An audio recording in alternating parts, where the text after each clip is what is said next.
I'll be happy to do it for free for you. Look at it just falling off. Why would that be? Look at that. See the crack just open up. There's no charge. So it's no good, is it? Look at the state of that. It's just dust. That's when all the water's been getting in there and just leaking inside. Just up the road from us here, we've just been past the house and the walls are absolutely crumbling apart. As we went past, we spotted an old lady going into the house. I'm going to go back now and knock and see if she'll let us help her out and fix it. Hopefully she says yes, and hopefully it's not too difficult of a job. Hi mate, is this your place? It's my mum's. Oh right, okay. What it was, I was just driving past and I seen the render on the wall like this. And yeah. I'm a plasterer. Right. And I just thought I'd offer to do the job for you. Right, how much would you think? Well, if it's, you know, if it's okay, I'll be happy to do it for free for you. Why would that be? So basically, I have a YouTube channel. Right, okay. And if I film the job getting done, then YouTube can pay me for doing the job. So it just gives me the opportunity to go around and basically give something back to the community and be able to do free jobs. So, Bloody hell. I mean, do you think she'd be okay with that? I'm sure she would be. Well, there's a guy here offering to do the, you know, the pebble-dash on the front, or the rendering on the front. He says he's got a YouTube channel. What he does is he films it. What do you say that somebody paying? No. There's no charge. Are you sure? 100%. There's something in it. People don't do things for nothing these days. If that sounds okay for you, I mean, Well, it sounds absolutely brilliant, doesn't it? okay. And I do watch YouTube, so you can... Well, I'll tell you, if you want to check me out, I'll leave you my card. But if it works for you, we can start tomorrow. Oh, wow. Right, well, I'll see you tomorrow then. There you go, that's me. What's your name, sorry? Anne. Nice to meet you, Anne. I'm Kirk. Kirk, yeah. Kirk Johnstone. All right, I'll see you tomorrow then. Lovely to meet you. I'll see you in the morning, all right? All right. As I left that day, I couldn't help but feel like Anne didn't believe me. Like I was playing some sort of joke and pulling a leg. Good morning, Anne. You okay? I didn't expect you to come. No, well, I wouldn't let you down. My suspicions were correct. She was really taken back that we had actually turned up to do the job. Well, now we need to get stuck in. We need to get the rest of this scratch coat off. It's loose, it's dusty, so we're going to take this off and put a fresh scratch coat on. What we don't want when we're chopping this off is to damage and go around the corner. So I'm just going to cut a nice line down here, and that way when we chop it into it, we only take off what needs to come off. We need to get all this render off and tidied up as fast as possible. Then I need to measure up and get to the builders merchants. We need sand and cement, and we need stone chippings. The stones that are on the wall are called Canterbury Spar. The bit we're going to struggle with is getting the same colour sand and cement, because what's on has been weathered and I don't know what ratio it was mixed to. So we're going to get the closest match we possibly can. I need 8 bags of that. Yeah. And then 8 bags of red. Yeah, no problem, mate. So go and grab them on the front. We were enjoying ourselves in the builders merchants until we found out that they don't sell Canterbury Spar anymore. It's been over 10 years since I've bought any pebble-dash. Adam speaking. Hiya mate, just checking. Have you got any Canterbury Spar? I don't do it anymore, mate. Don't know anywhere that does that now, fella. We don't know, mate. The only thing we've got is we've got 10 mil stone, that's it. Canterbury Spar, we don't have it. I'm just having a look if anybody else does. Doesn't like any of that depot stock it anymore. Well, this isn't looking very good, is it? Look, I don't really want to let her down. I've told her I'm going to do it now, so I've got the stuff for the scratch coat. We'll go and get that done, and in the meantime we'll just, I suppose, keep trying. We haven't really got any other options, so we'll figure it out. In the meantime, we're just going to get done what we can. I'm going to clean all this up now, and we'll stick these beads on with some pink grip. There we go, we just took all these little appliances off. I've put screws in the raw plugs, so the idea is once we've dashed it, I'll have to render around all these. Bit of a pain, but we can take these screws out and put the original screws back in. We're just using these to keep the places for now so that we don't render over the raw plugs and have to re-drill them all.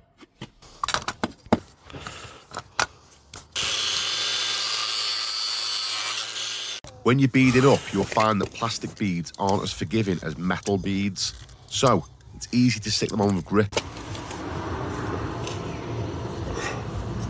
Right, so that's got to go there, and that needs cutting about there. If you knock them on with a nail and the nail kinks a little bit, the bead will literally flex and bow out off the wall. So, easier to stick them on with pin grip when you're working with plastic beads. You always want to just stand back and sight them. I mean, it can look right with the course, but I can see that just kicks up a little bit on the left, so I'm going to drop it down a little touch there. It's the good thing about this pin grip. Very easy to adjust, you just slide it up and down.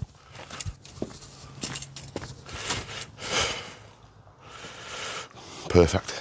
I used to smear these, but I found a better way. If you just let them get a bit of a skin on them, you can just tap them flat with your finger. Time's pushing on, so we need to mix up quick and get this scratch coat on. Reece, I want to get now 4 bags of plastering sand, the sea dredge sand, and a bag of cement there, please, and some of waterproof for a can.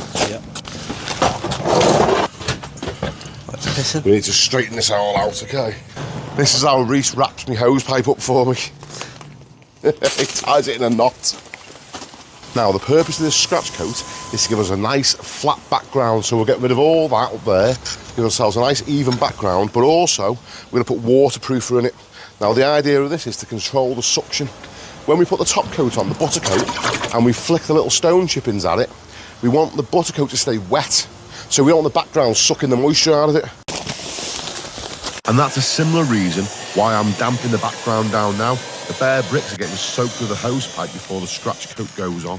You don't want to put a wet material onto a bone-dried background. Notice how the bricks are nice and damp? That's how we want them. Those bricks are going to be like sponges. If I put this wet mortar on the wall and those bricks suck all the moisture out, it means that the render's going to dry out before it's had a chance to set, and that'll give you a weak mix.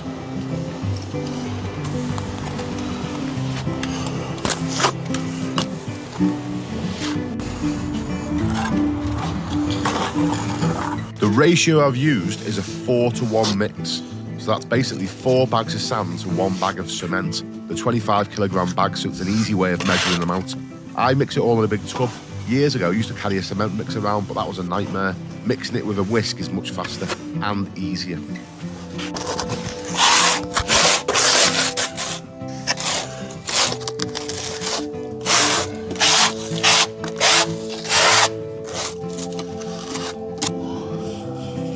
These bricks were bone dry and it was a warm day, so damping the brickwork down ahead of ourselves was a constant thing.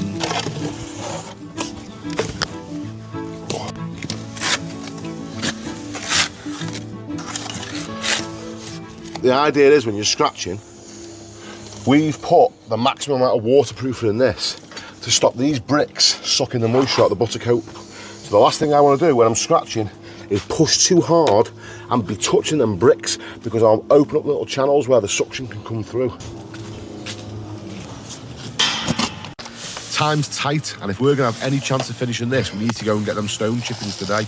So whilst I'm working, Reece is constantly cleaning down.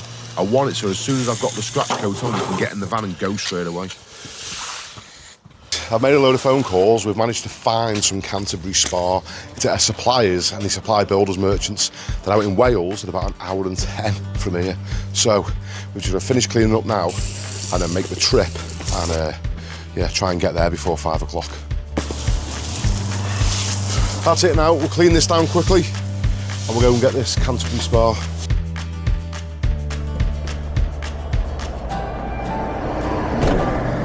Well, Lee's will have it, they've got everything. Hi mate, I've come to pick up some Canterbury Spar. Thank you very much, my mate.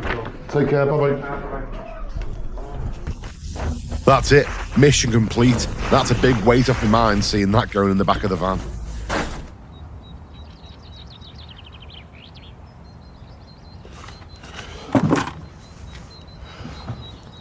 Okay, day of the top coat. Now, little bucket for chucking pebbles on. Anyone that's ever done pebble dashing will know that leaving the handle on is an absolute big mistake because it just gets in the way. You know, you scoop it out of there and not keep catching the handle every 5 minutes. This is perfect weather. Look, the sun is behind the clouds, we're overcast. The last thing you want when you're putting the butter coat on, you want it to stay wet. You don't want the sun beaming down and drying it out, because when you flick your stones, they just bounce off. So we couldn't have got a better day, really. Now what we're going to do is, we've done a 6-to-1 mix, but I'm going to add in a load of lime as well. Now the lime works as a plasticizer. It's also going to lighten the colour, because you can see we're quite dark compared to the background up there. So we're going to lighten it up a little bit with some lime. That'll make it nice to use. Hydrated lime, not to be confused with hydraulic lime, which has got a setting power even underwater. This only dries by carbonation. The air sets it off basically. But there's equal parts this in volume as what there is in cement. So there's 6 sand and equal parts cement and hydrated lime, and that's just to get the colour nice and the plasticising effects of the lime, because it's nice to work with. Okay, keep your fingers out the way. Now, there, push up. Now don't move, okay? Yeah. Close your eyes, Reese. Reese is holding that rule in place so that when I flick the stones don't knock the corner off. The good thing about putting lime in the mix is it sticks to your trowel. Usually sand and cement just slips off. But look, it stays on. So it's easy to put it where you want it. You're not fighting with the stuff trying to get it in place. Ideally, when you're pebble dashing, you want 2 plasterers and an apprentice. Therefore, one plasterer is putting the butter coat on, the other plasterer is flicking the stones, and the apprentice is running around cleaning up and getting more materials. Nice and gentle onto it, yeah.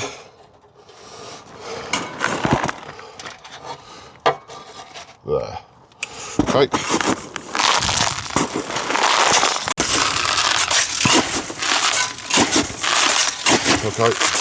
Okay, because I'm working alone, dashing by myself, what I'm trying to do is do it in bands. I don't want to put the whole wall on because it'll dry and the stones will bounce off.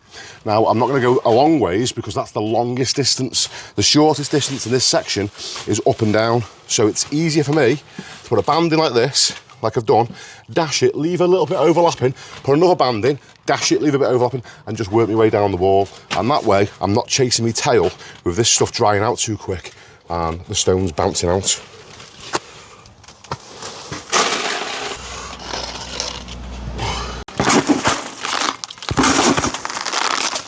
This is the bit I've been looking forward to. I've saved it till last. Getting around 1, 2, 3, 4, 5 screws and 3 wires and a bead in the other dash. Oh, look, don't pretend you didn't see that as well. As soon as this is set a little bit, we'll take these screws out and use them to put these appliances back on again.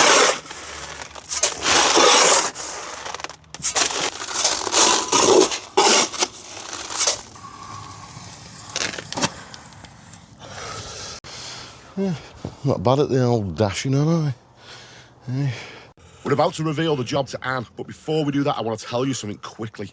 If you're a tradesman and you would like to get lots more work, on the 29th of March this month, I am hosting a free live event. It'll be a webinar where I teach you how to bring in tons more work using social media.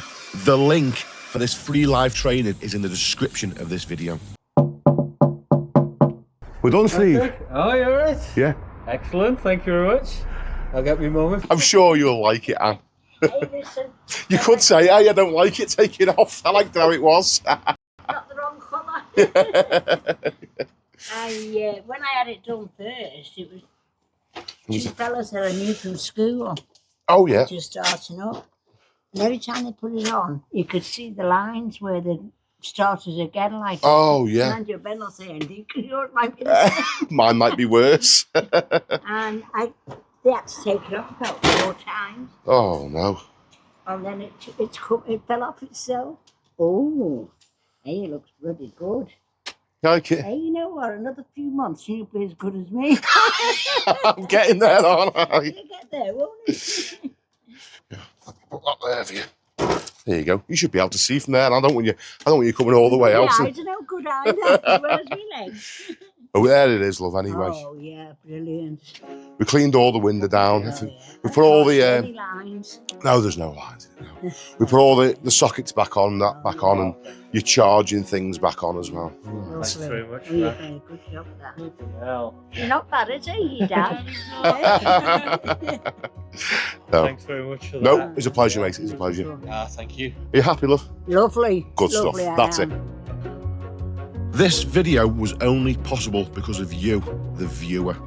So if you like this sort of content, please like this video and subscribe to my YouTube channel so I can keep making videos like this.